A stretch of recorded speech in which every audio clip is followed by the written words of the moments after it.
আজকে দেখলাম সংসদ ভবনে জুলাই যোদ্ধাদের ইনভাইট করেছে বিএনপি।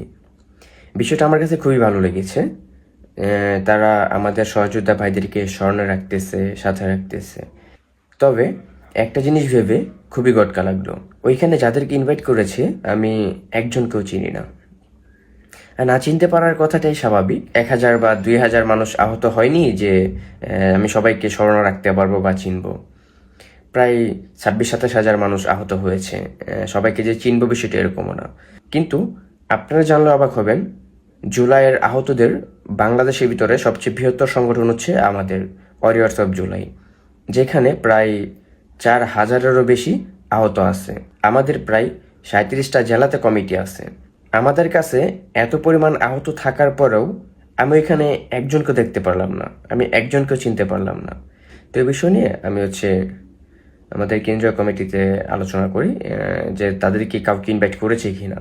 তো তারা ডিরেক্টলি বললো যে না, আসলে তাদেরকে বিষয়ে জানানো হয়নি। তারপর এই বিষয় নিয়ে আমি কিছু জেলা কমিটিতে আলোচনা করি তাদেরকে কাউকে ইনভাইট করা হয়েছে কিনা। তো তারাও বললো যে তাদেরকে ইনভাইট করা হয়নি। তো আমার কথা হচ্ছে যে আমাদের এতগুলো আহত, এত বড় সংগঠন থাকা সত্ত্বেও আমাদের একজনকেও সেখানে ইনভাইট করা হয়নি। তাহলে আসলে এখানে ইনভাইট কাদেরকে করা হয়েছে? তো এই বিষয়টা ক্লিয়ারলি ভাবে জানতে আমি আরেকটু সামনের দিকে আলোচনা বাড়িয়ে যাই।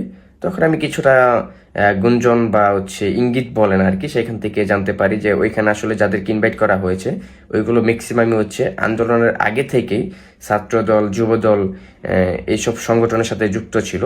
মূলত ওই সংসদ ভবনের ইনভাইটে তারাই যেতে পেরেছে যারা আসলে বিএনপির হয়ে কাজ করে বা বিএনপি যাদের মাধ্যমে তাদের ফ্যাসিলিটি আদায় করতে পারে, তাদেরকে ইনভাইট করেছে। আমার জানা নেই আজকে এখানে তাদেরকে কেন ইনভাইট করা হয়েছে।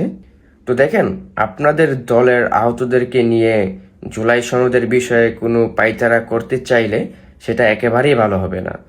মানুষ তো গণরায় হিসাবে রায় দিয়েছে জুলাই সনদের বিষয়গুলো, সেটা গণভোটের রায় হয়ে গেছে। মানুষ চায় যে সংবিধান সংস্কার হোক, রাষ্ট্র সংস্কার হোক।